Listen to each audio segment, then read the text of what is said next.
Netflix currently has over 5,000 titles in its library for the United States. These movies and TV shows range from blockbuster hits to wholesome competition shows to my personal favorite, documentaries.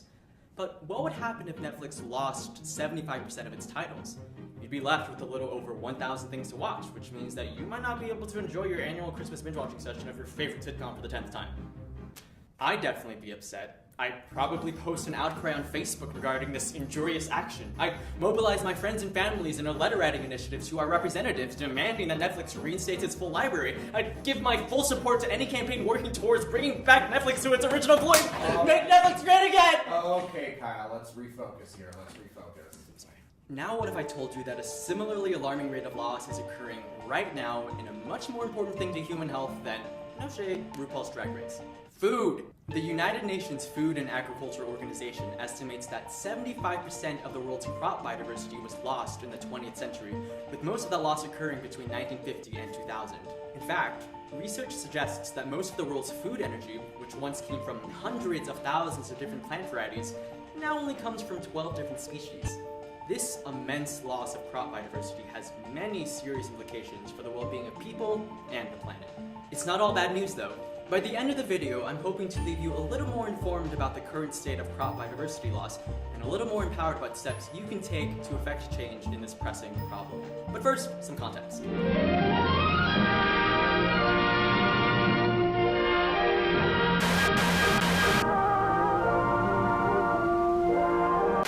So what exactly is crop biodiversity and why is it being lost? Crop biodiversity refers to the variety of genes and species within the plants we eat. And to understand how the world started to lose its crop biodiversity, we have to look back to 1950. After World War II, the United States was faced with massive surpluses of grain. This was largely thanks to the advent of the industrial agricultural model. This form of agriculture was developed to increase productivity on farms and consisted of several new inputs and techniques, most of which were terribly harmful for the environment. But the ones we'll focus on in this video are the development of hybrid seed varieties, or new varieties of seeds that can withstand a wider range of growing conditions and produce greater yields, seeds that were developed thanks to University of Minnesota Twin Cities alum Norman Borlaug. Go Gophs! And monocultures, or the practice of growing a single crop in a field at a time. Storing these unprecedented amounts of grain became costly, so the United States began to export these surpluses through the form of food aid and commercial exports to new foreign markets. The US, with its humanitarian and economic motives, began initiatives to provide food aid to developing countries suffering from food insecurity, like Bangladesh and India. And it also started selling its grain surpluses in new foreign markets, with the theory being that once countries receiving food aid graduated from needing this assistance, they would themselves become importers of American grain. This led to the United States slowly gaining control of the global grain economy.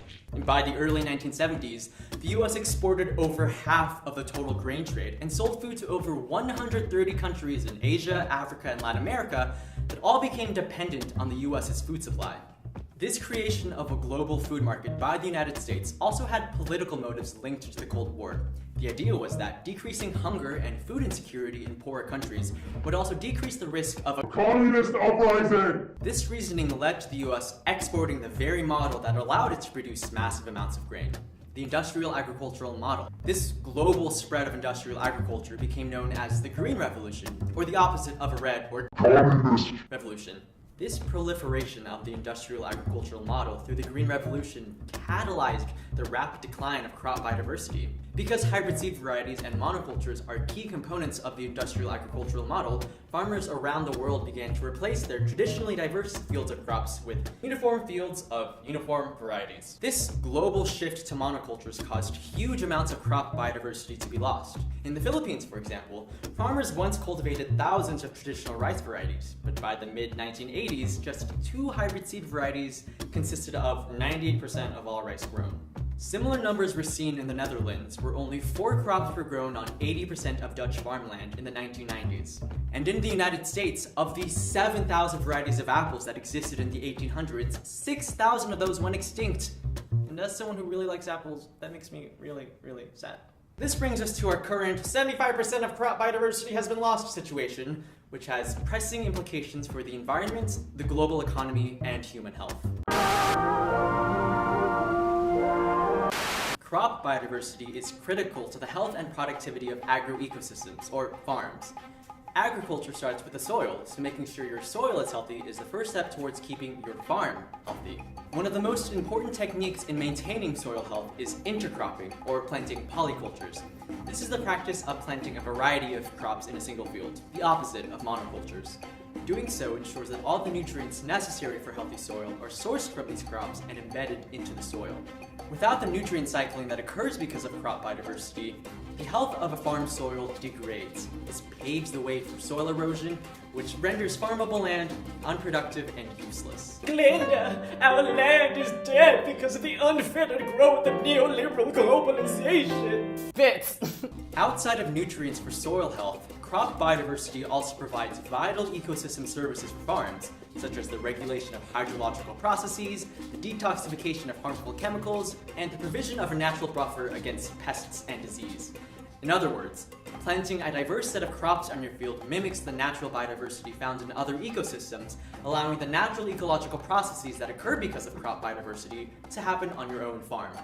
But if crop biodiversity is lost because of the planting of monocultures, then these services will also be lost, making the entire farming system susceptible to climate change, pests and disease, and other environmental stressors. The impacts of crop biodiversity loss also have severe economic implications. Some researchers have estimated that in total, the economic benefits from overall biodiversity amount to $33,000 billion.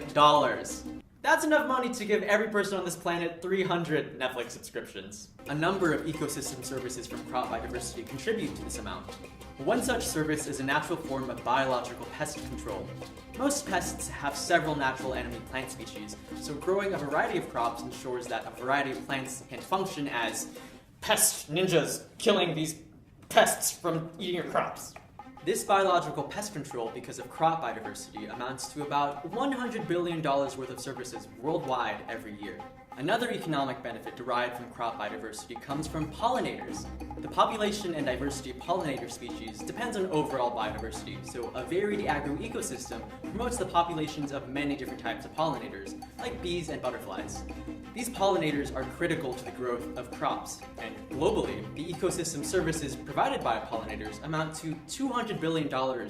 With these figures in mind, the economic losses that will occur if crop biodiversity continues to be lost is readily apparent. The loss of crop biodiversity also impacts human health. Crop biodiversity ensures that a wide range of fruits, vegetables, grains, and legumes are grown, all of which provide the vital micronutrients necessary for human health and well-being. These nutrients include vitamin A, iron, zinc, magnesium, and fiber. Dietary diversity is also linked to decreased risks of diseases, such as cancer, macular degeneration, cardiovascular disease, and neurodegenerative diseases. But as crop biodiversity is lost, our diets become more simplified, preventing us from getting all the nutrients we need to live healthy lives.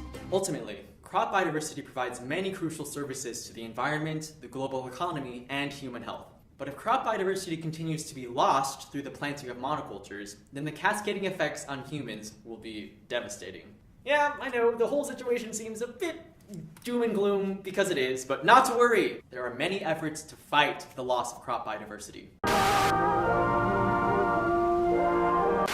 The biggest thing we can do to fight this loss of crop biodiversity is to support our farmers. This support can take on many forms. At the macro level, one of the biggest initiatives to empower our local farmers are community-based seed systems. These are systems in which the distribution of seed are focused at the local level, as opposed to commercial seed systems in which farmers buy seed from giant transnational agribusiness corporations. Community-based seed systems encourage farmers to engage with their local communities by purchasing seed from local markets, neighbors, friends, and relatives, revitalizing overall crop biodiversity by nourishing the integrity of both rare and common varieties of crops. These systems also facilitate communication and interaction amongst farmers through education programs, allowing farmers to learn more about how to grow adaptable, resilient, varied, and sustainable crops. Policies that implement and strengthen initiatives like this one are imperative if we want to stop the rapid loss of crop biodiversity. But what can the average person do to support their local farmers? This is an obvious answer, but buy their food! Outside of shopping at local farmers markets, another way to support farmers in your community is through community-supported agriculture, or CSAs.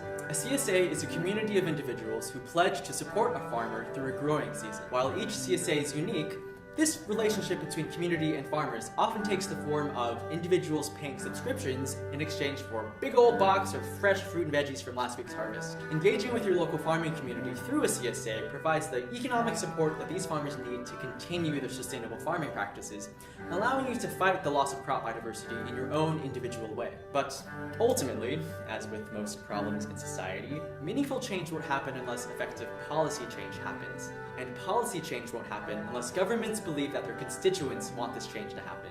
So maybe you can consider posting an outcry on Facebook regarding the loss of crop biodiversity, or think about mobilizing your friends and families in a letter-writing initiative to your representatives, demanding that the government implements policies that reinstate a form of agriculture that promotes the well-being of people and the planet, as opposed to destroying it. Because nestling up and watching Netflix with a nice hot plate of your favorite dish is definitely one of the more enjoyable things in life. But unless we, as citizens, engage with our governments and let them know that we are concerned about the immense loss of crop biodiversity happening right now, there might not be any food for us or anyone else on the planet to eat in the near future. Thanks for watching. You can see my head poking at it. One such service is a natural form of biology. Go Ghosts! Go! Go, go, go.